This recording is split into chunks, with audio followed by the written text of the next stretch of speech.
अस्सलाम वालेकुम व्यूअर्स, कैसे हैं आप लोग? खैरियत से हैं? मेरा नाम मोहम्मद ज़ुबैर है। इंशाल्लाह आज के इस लेक्चर में हम बार बेंडिंग शेड्यूल बनाना सीखेंगे।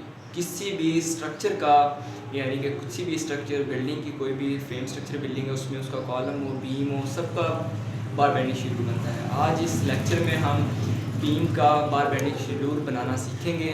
और बार बेंडिंग शेड्यूल में होता क्या है, इसमें किसी भी जिस तरह का सरिया इस्तेमाल हो रहा है उसकी लेंथ कितनी इस्तेमाल होगी, और उसके बाद कितने डाया की कितनी लेंथ और उसका कितना वेट होगा, यानी कि ये सब कुछ आज इस लेक्चर में हम सीखेंगे।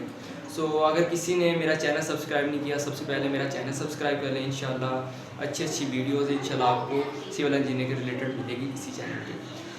आज मैं आपको बता देता हूँ थोड़ा सा इसके बारे में। ये एक लॉन्ग सेक्शन है, एक बीम है, उसको लेंथ वाइज हमने काटा हुआ है, तो लॉन्ग सेक्शन है। इसमें देख लें कि ये है बैंडअप स्टील है, इसका डाया 15 मिलीमीटर है, मिलीमीटर स्क्वायर, ठीक है। ये 1 नंबर में एक है। और उसके बाद ये नंबर 2 में हैंगर्स बार है, इसका डाया 10 मिलीमीटर है। और उसके बाद ये मेन बार है, नीचे जो उसके बॉटम में मेन बार है, ये नंबर में 2, इसका डाया 20 मिलीमीटर है। उसके बाद ये इसका एक क्रॉस सेक्शन है, क्रॉस सेक्शन उसको हमने वर्टिकली तौर पे काटा है। जो भी हमारा सेक्शन था, बीम था, तो बीम को हमने वर्टिकली तौर पे काट लिया है यहाँ पे। तो अगर उसको काटने के बाद इसका जो विड्थ है वो 2 to 8 मिलीमीटर है, और उसकी हाइट है 375 है। तो हमारे पास ये उसका क्रॉस सेक्शन, ये इसका लॉन्ग सेक्शन है, ठीक है। तो इन दोनों के बेस पे हम अपना बार बेंडिंग शेड्यूल बनाएंगे। तो बार बेंडिंग शेड्यूल में हम इसकी लेंथ फाइंड करेंगे, ये 3 स्टील है, कितनी लेंथ के है और कितना उसका वेट है, ये सारा कुछ हम बार बेंडिंग शेड्यूल में अभी बनाने जा रहे हैं। सबसे पहले बार बेंडिंग शेड्यूल की बात करते हैं। बार बेंडिंग शेड्यूल, तो बार बेंडिंग शेड्यूल,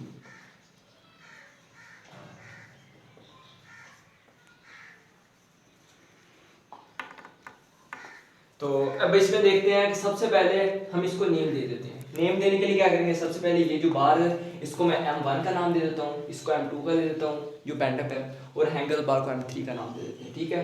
तो इस तरह करके एक एक करके हम उसकी लेंथ फाइंड कर लेंगे। तो सबसे पहले मैं M1 की बात करता हूँ। M1, इसकी लेंथ किस तरह फाइंड करेंगे, सबसे पहले देखिए इसकी, यानी कि हमेशा जो बार्स है ये लेंथ वाइज इस्तेमाल हुआ ना, यानी कि हमारी जितनी बीम है, जितनी उसकी लेंथ है, तो उतना स्टील यहाँ पे इस्तेमाल हुआ है। तो देखिए इसकी लेंथ कितनी है, 4000 मिलीमीटर उसकी लेंथ है, और प्लस इसके ये दो साइड्स पे उसकी सपोर्ट्स हैं, जिसकी भी ऊपर ये खड़ी हुई है बीम।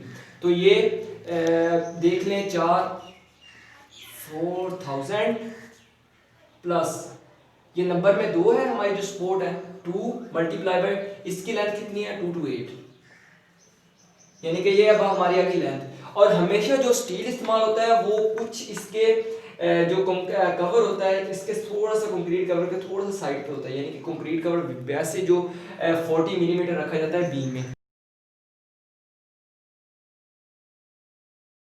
तो इसका अब देखें कि कंक्रीट कवर यहाँ पे कितना 40 का यहाँ पे छोड़ा जाता है, 40 का यहाँ पे, यानी कि स्टील बार्स हमेशा 40 के डिस्टेंस पे, यानी कि अगर कोई बीम है उसके 40 के डिस्टेंस पे हम इस साइड पे कंक्रीट कवर छोड़ेंगे। और कंक्रीट कवर क्यों छोड़ते हैं, ये हम इसीलिए छोड़ते हैं कि इसको स्टील को कोई भी जंग वगैरह लगने थे, क्रूजन वगैरह के उसके अमल से बचाने के लिए 40 मिलीमीटर रखते हैं दोनों साइड्स पे। तो देखें कि अगर आप माइनस करेंगे कंक्रीट कवर, ये टोटल लेंथ आ गई यहाँ से यहाँ तक, हमारे पास ये आ गई ये वाली लेंथ। अब इसमें से कंक्रीट कवर दो साइड का है, तो नंबर में 2 है मल्टीप्लाई बाय 40, तो हमारे पास ये कंक्रीट कवर आ गया। अब हमारे पास आ गई सिर्फ ये लेंथ। अब देखें लेंथ हमारे पास आ गई है, तो इसको लेंथ हमारे पास आ गई है, तो वो है ये वाली। तो अब उसके बाद देखिए इसको थोड़ा सा बेंड किया हुआ है, यानी कि हमारा जो स्टील होता है इसको साइडों से बेंड करते हैं, ये जो बेंड किया हुआ है इसका ये वाला एरिया एक्स्ट्रा है ना, तो ये वाला भी ऐड करेंगे उसमें। तो वो कितना ऐड करेंगे, वो हमेशा हम करते हैं ऐड 18D करते हैं। तो नंबर में 2 है, यानी कि एक बैंड इधर दिया हुआ है एक इधर दिया हुआ है, तो ये करेंगे प्लस 2 ज़रब 18D। अब डाया कितना है, हमारा डाया 20 का बार है ना, जो हम जिसकी बात कर रहे हैं M1 की, ये 20 का है, तो 18D जो हमारा है 20 हमारे पास आ गया। और हमेशा ये हमारे पास बैंडअप प्लस इसकी लेंथ कंप्लीट आ गई है। तो उसके बाद इसमें से एक डाया हम माइनस करते हैं, वो डाया हम माइनस करेंगे, तो माइनस हमारा कितना डाया हमारा इसका 20 है, तो -20 कर देंगे। तो M1 को कैलकुलेटर की मदद से कैलकुलेट करें, तो M1 की वैल्यू हमारे पास आ गई है 5026 मिलीमीटर।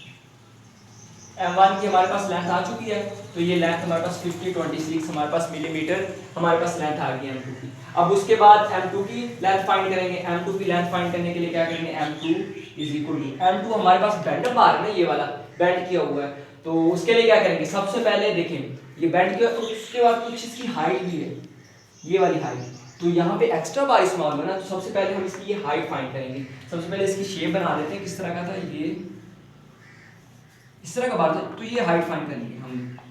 तो अगर हाइट इसकी ये फाइंड करने के लिए हम क्रॉस सेक्शन की मदद से इसकी हाइट फाइंड करेंगे, यानी कि ये हाइट है ना टोटल जो हमारा, और हमेशा जो भी स्टील बैंड है तो यहाँ से हमने उसको करना है ना बैंड, यानी कि इसके नीचे से, तो यहाँ से ऐसे आकर तो यहाँ पे ये बैंड होगा। वैसे मैं आपको इमेजिनरी तौर पे बता रहा था ये, तो इसको वहां से बैंड करते हैं, तो इसकी ये हाइट हमने सबसे पहले फाइंड करनी है कितनी,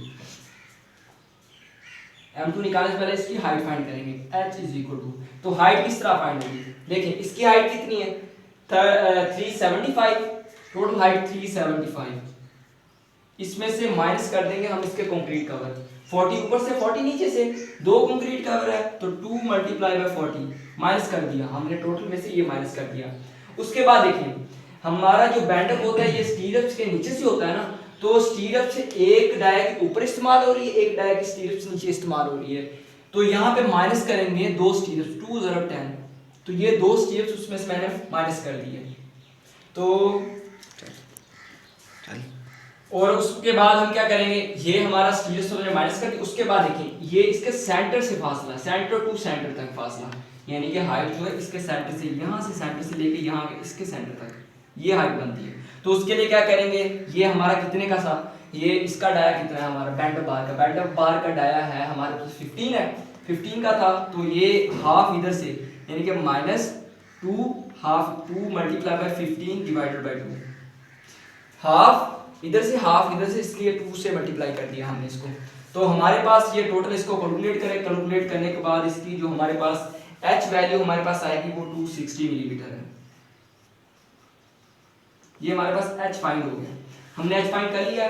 अब हमारे पास सिंपल h है, और उसके बाद अब इसकी M2 की लेंथ निकालेंगे, M2, तो M2 की लेंथ निकालने के लिए वही सेम, सबसे पहले लेंथ कितनी है, जो भी हमारा सेक्शन का 4000 थी, उसके बाद प्लस 20228, यानी कि उसके जो सपोर्ट थी दो वाली वो ऐड कर दी है, ठीक है। उसके बाद इसमें से कंक्रीट कवर, यहाँ से कितना यहाँ से कितना, वही सेम प्रोसेस 2040 इसमें से माइनस किया। अब देखिए सबसे पहले उसकी लेंथ थी, उसके बाद उसकी सपोर्ट्स थी, इन दोनों को ऐड किया, उसमें से हमेशा हम यहाँ से यहाँ तक हमारे पास आ गया डिस्टेंस। उसके बाद हमारा जो बैंडअप बार हुआ है यहाँ से लेकर यहाँ तक है, तो ये वाला फासला 40 था, ये वाला फासला 40 था, तो हमने दोनों तरफ से 2 ज़रा 40 करके इसको माइनस कर दिया है, तो हमारे पास ये आ गया प्लस 2 ज़रा 0.414 मल्टीप्लाई बाई h, ये हमारा ये जो इस्तेमाल हो रहा है, यानी कि ये किसी एंगल पे है, तो इसको निकालने के लिए हमने इससे मल्टीप्लाई कर दिया हाइट को, तो इससे मल्टीप्लाई करने से इसकी लेंथ आ जाएगी, ये कितना है, तो ये नंबर में 2 थी, एक ये वाली इसलिए इसको 2 से मल्टीप्लाई कर दिया, 2 से, ठीक हो गया। तो यहाँ पे ये हमारे पास ये आ गई वैल्यूज। उसके बाद प्लस वही वाला सेम प्रोसेस, ये इस साइड पे बैंड हुआ है, कुछ इस साइड पे बैंड हुआ है, तो ये कितना बैंड होता है 18D के होता है, तो 2 बैंड थे, एक ये था 2 ज़रब 18D, डाया कितना है हमारे पास 15 है, ये सेम आ गया, ठीक है। तो उसके बाद क्या करते हैं, हम एक डाया उसमें से माइनस करते हैं, ये रूल है उसमें से एक डाया माइनस करने का। क्या किया, सबसे पहले मैं बताता हूँ दोबारा, ये हमारी उसकी लेंथ थी, सबसे पहले लेंथ कितनी निकली हमारी, हमने लॉन्ग सेक्शन से उसकी लेंथ देखनी है कि कितने लेंथ में इस्तेमाल हुआ है, तो वो निकालने के लिए 4000 था हमारे पास, उसमें से 2 सपोर्ट ऐड किए हमने, ऐड करने के बाद उसमें से उसके जो कंक्रीट कवर थे वो हमने निकाल दिए, कंक्रीट कवर निकालने के बाद उसके बाद प्लस इसमें ऐड किया कि यानी कि जो हाइट हमने सबसे पहले फाइंड की थी ना, हाइट को 2 ज़रब 0.414 ये फार्मूले में आता है, मल्टीप्लाई बाय हाइट कितनी थी हमारे पास, हाइट हमारे पास 260 थी, यहाँ पे 260 लिख देते हैं, ठीक हो गया। तो ये और उसके बाद प्लस किया 18D, यानी कि जो 18 डाया था वो उसमें प्लस करते हैं, और माइनस एक उसमें से वो कर दिए, एक डाया हमने माइनस कर दिया, ठीक हो गया। इसको M2 इसको कैलकुलेट करें, कैलकुलेट करने से इसकी वैल्यूज निकली है हमारे पास 5101.5 मिलीमीटर, ये हमारे पास आ गई है m2 की वैल्यू, यानी कि ये लेंथ m1 इतनी लेंथ का इस्तेमाल हुआ है इस सेक्शन में, और m2 की लेंथ इतनी होगी, यानी कि ये है हमारा मेन बार, ये है हमारा बैंड बार। नोट कर लिया, यानी कि अब हमने दो बार्स की निकाल ली है, हमारे पास मेन बार और बैंड बार दोनों की हमने लेंथ निकाल ली है। उसके बाद हमारा बार आ गया हैंगर्स बार, इसकी शेप बना देता हूँ यहाँ पे, इसकी शेप ये है बेसिकली m3 का नाम दे देते हैं। तो m3 इज इक्वल टू, इसकी लेंथ फाइंड करनी है, लेंथ ऑफ m3। अब देखें वही सेम प्रोसेस में कितनी लेंथ है बीम की, 4000 प्लस दो सपोर्ट ऐड की, 2 × 2 to 8। उसके बाद ये हमारे पास टोटल लेंथ आ गई। अब दो कंक्रीट का अपन माइनस कर देते हैं, -2 = 40। अब हम पहुंच गए हैं यहाँ से यहाँ तक। अब ये कुछ बेंड भी हुआ है, यानी कि ये वाले अब कुछ बेंड भी हुए हैं, तो ये कितना बेंड होता है, +18d, 2 नंबर में 2 है, × 18, डाया कितना इसका 10 है, ठीक हो गया। और उसमें से एक हम डाया माइनस कर देते हैं, ठीक हो गया। ये रूल्स है, क्या किया, 4000 + 2 to 8, दो उसके स्पोर्ट्स हैं, और उसमें से माइनस हमने दो कंक्रीट कवर, दोनों साइड से वो माइनस कर दिया है, और 18d उसका डाया, यानी कि जो बेंड हुआ है वो हमने लिख दिया है, ठीक है। इसको कैलकुलेट करें, कैलकुलेटर की मदद से m3 की लेंथ हमारे पास आ जाती है जी 4716 मिलीमीटर। अब हमारे पास तीनों की आ गई है, इसकी लेंथ भी आ गई है, इसकी भी आ गई है, और इसके बाद इसकी भी आ गई है। अब हमने निकालनी है स्टीयर्स, शेयर स्टीयर्स, जो इसमें लगी हुई है, ये वाली शेयर स्टीयर्स, और इसका जो स्पेसिफिकेशन दिया 180 मिलीमीटर सेंटर टू सेंटर, यानी कि ये 180 मिलीमीटर के डिस्टेंस पे ये इस्तेमाल हुई है, यानी कि ये इस तरह, यानी कि ये देखिए ये शेयर स्टीयर्स है, ये पे चारों बारों को उसकी जगह पर स्टेबल करने के लिए हम लगाते हैं, ताकि वो श्रिंक की जो क्रीप वगैरह का अमल कम कर सके। तो ये शेयर स्टीयर्स है, तो ये 180 मिलीमीटर सेंटर टू सेंटर पे इस्तेमाल की गई है, ठीक है। तो अब इसके सबसे पहले हम, क्योंकि इनके तो नंबर्स पर हमें पता थे, उसके बाद सिर्फ लेंथ निकाल लिए, इसके हमने नंबर्स भी निकालने हैं, उसके बाद इसकी लेंथ भी निकालनी है शेयर स्टीयर्स की। तो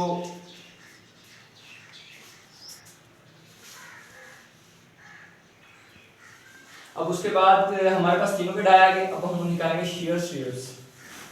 तो शेयर स्टीयर्स निकालने के लिए सबसे पहले उसकी शेप बना देते हैं, यही शेयर स्टीयर्स है ना, तो ये इस तरह की है, ठीक हो गया। तो यहाँ पे दो हैंगर्स बार थे, और यहाँ पे दो मेन बार और एक बैंड बार था, ठीक है। तो सेक्शन ही ड्रा कर लेते हैं, तो ये है, इसका निकालते हैं। सबसे पहले इसके नंबर्स निकाल लेते हैं। तो नंबर्स निकालने के लिए कितनी लेंथ है, टोटल लेंथ में कितने, यानी कि इस साइड में, यानी कि ये इस तरह इस्तेमाल होगा, यहाँ पे इस्तेमाल होगा, यहाँ पे इस्तेमाल होगा, यहाँ पे इस्तेमाल होगा, यहाँ पे होगा, यहाँ पे, यानी कि इस तरह लेंथ वाइज इस्तेमाल होंगे हमारे पास शेयर स्टीयर्स। तो देखिए टोटल लेंथ कितनी है, यहाँ पे कर लेते हैं नंबर्स ऑफ शेयर स्टीयर्स।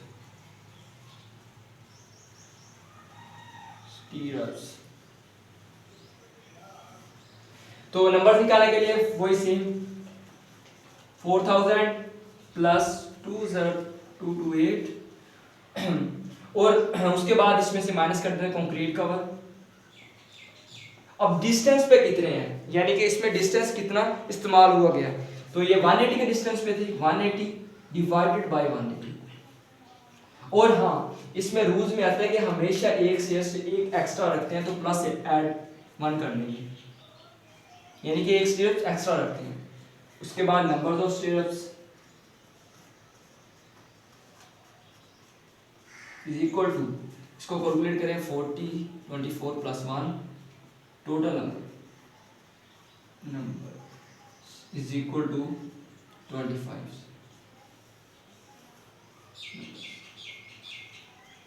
तो ये हमारे पास नंबर्स में कितनी आ गई, यानी कि इस लेंथ में जो हमारी स्टीयर्स से 25 नंबर में इस्तेमाल होगी। तो उसके बाद अब इसकी नंबर्स निकालने, अब इसकी निकालेंगे हम लेंथ, कितनी लेंथ में इस्तेमाल होगी शेयर स्टीयर्स।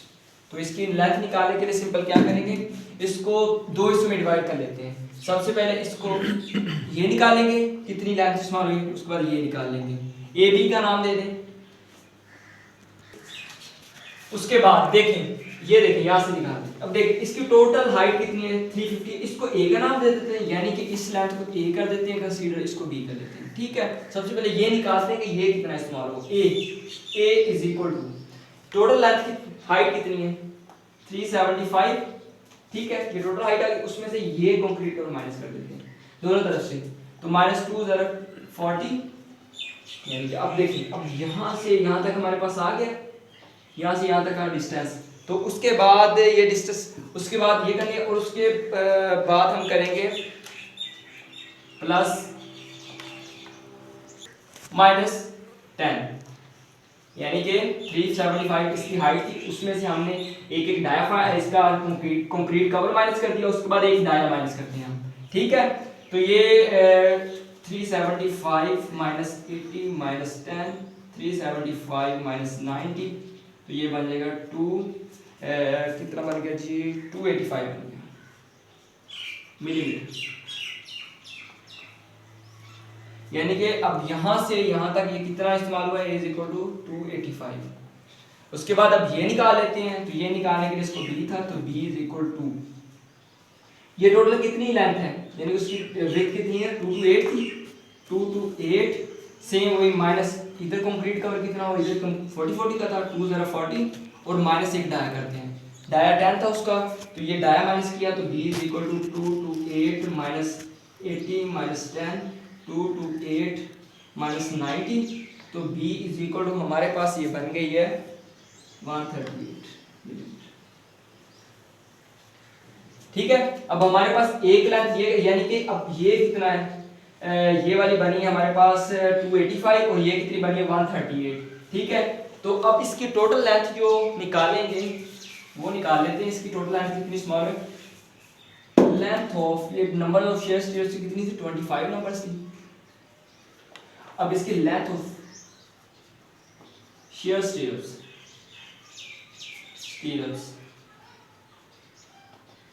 तो ये कितनी निकलेगी, अब हमारे पास क्या था इसका फॉर्मूला 2 × a + b, यही था ना हमारे पास 2 + ab + 18d। ठीक है, तो यहाँ पे वैल्यूज पुट कर दें, 2 × a हमारे पास कितना था, हमारे पास a था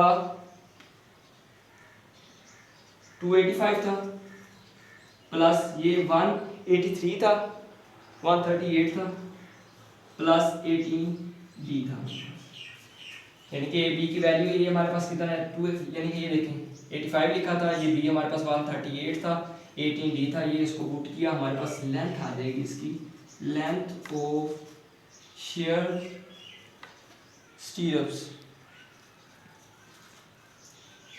ये हमारे पास इसकी लेंथ आ गई 206 मिलीमीटर, यानी कि ये इसकी लेंथ आ गई। अब हमारे पास देखिए हमारे पास जो इसका मेन बार था उसकी लेंथ आ गई है, नंबर्स हमें उसके मालूम है, उसके बाद जो बैंडअप बार थे इसकी लेंथ भी हमें पता है, उसके नंबर्स भी पता है, और जो हैंगर्स बार थे इसकी लेंथ और हमने नंबर्स निकाल लिए हैं। अब उसके बाद शेयर स्टीयर्स के नंबर पता चल गया। ठीक है, ये तीनों चीज़ें हमारे पास आ गई हैं, चारों चीज़ें, तो इनको अब हम टेबल बना के उस पर इसमें शो करेंगे। तो टेबल बनाते हैं हम, इसके बाद बार बेंडिंग शेड्यूल, बार बेंडिंग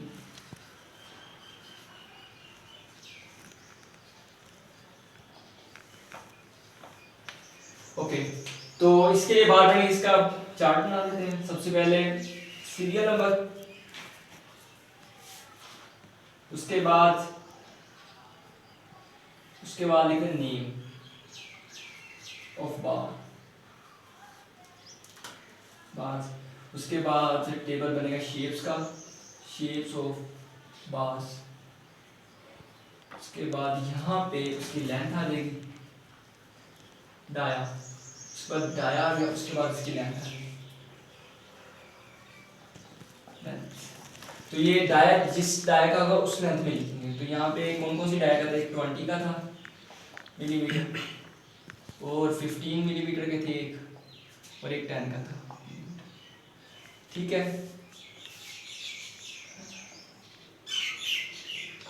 सबसे पहले हम बात करते हैं सीरियल नंबर 1, नेम ऑफ बार। सबसे पहले मेन बार की बात कर लेते हैं। M1 मेन बार है ना।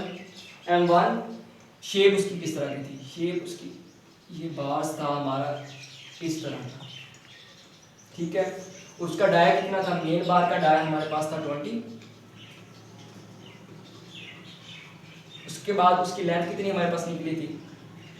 5056 मिलीमीटर, यानी कि ये मिलीमीटर में आएगी लेंथ हमेशा, यहाँ पे लिखो, ठीक है।